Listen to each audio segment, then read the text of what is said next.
মুর্শিদাবাদের জলঙ্গি বিধানসভার যে ডোমকল বিধানসভা, রানীনগর বিধানসভার যে স্ট্রং রুম করা হয়েছে ডোমকল গার্লস কলেজ, এই ডোমকল গার্লস কলেজের স্ট্রং রুমের ভিতরে কিভাবে এই ক্যামেরাগুলো রাখা আছে সেগুলো চলুন আপনাদেরকে দেখিয়ে নিয়ে আসি। এই মুহূর্তে আমি মুর্শিদাবাদের জলঙ্গি ডোমকল রানীনগর বিধানসভার যে স্ট্রং রুম ডোমকল গার্লস কলেজে যেটা করা হয়েছে সেই গার্লস কলেজে আমি স্ট্রং রুমের মধ্যে আছি।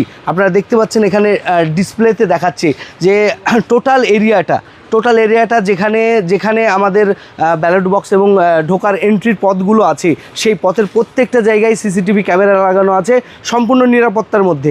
এখানে এটা হচ্ছে স্ট্রং রুমের ফুটেজ, যেখানে একদম কর্নারে ৭৬ জলঙ্গি আছে, এখানে ৬৩ রাখা আছে। এখানে বিভিন্ন রকম প্রত্যেকটা ক্যামেরা প্রত্যেকটা স্ট্রং রুমের মুখে লাগানো আছে।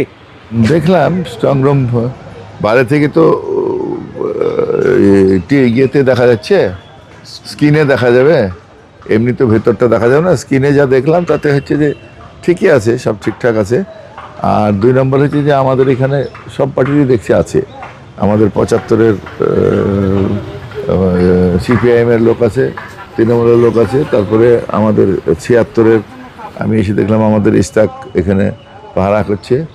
হ্যাঁ, আর সব এর টাইম ভাগ আছে, সব সময় এটা থাকার চেষ্টা হচ্ছে। নিশ্চয়ই আমরা এগুলো দেখব। এবং আমরা সামনে দেখলাম সেন্ট্রাল ফোর্স তো নাকি, সেন্ট্রাল ফোর্স গেটে ডিউটি করছে। সেন্ট্রাল ফোর্স এখানে আছে, অন্যরা কেউ নাই, ২জন সেন্ট্রাল ফোর্স দেখছে এবং আমাদের পরিচয় নিয়ে এখানে ঢুকতে দিল আর কি। যার ফলে আমরা মনে করতে পারি যে এখনো পর্যন্ত স্ট্রং রুম ঠিকঠাক পাহারা চলছে। নজর রাখছি এখন থেকে, যদি কোনো সময় ডিসপ্লে বন্ধ হয়ে যায় সঙ্গে সঙ্গে আমাদের যারা এখানে পাহারা দিচ্ছে তাদেরকে বলেছি আমাদেরকে জানাতে, ইনফর্ম করতে।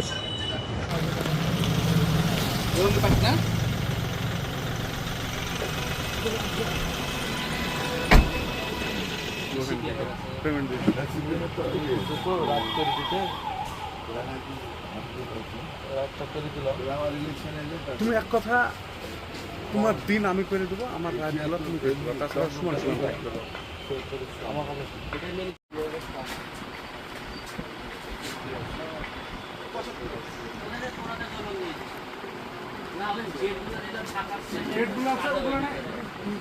কোনার জন্য কাজ হবে, এগুলো খোলা আছে।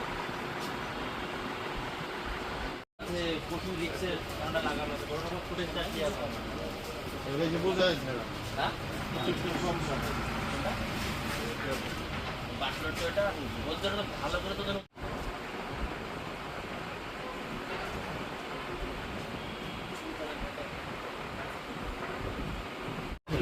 এখন যখন ইলেকশনের পরে সব এগুলো সিল করে নোট করে দিয়েছে, এখন বর্তমানে এগুলো ফাঁকা আছে, এগুলোর ভিতরে মানে কাজ করে কাউন্টিং করতে পারে।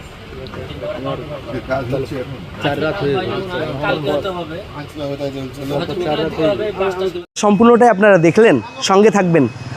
আমি জলঙ্গি থেকে দেলোয়ার হোসেন, জলঙ্গি নিউজ।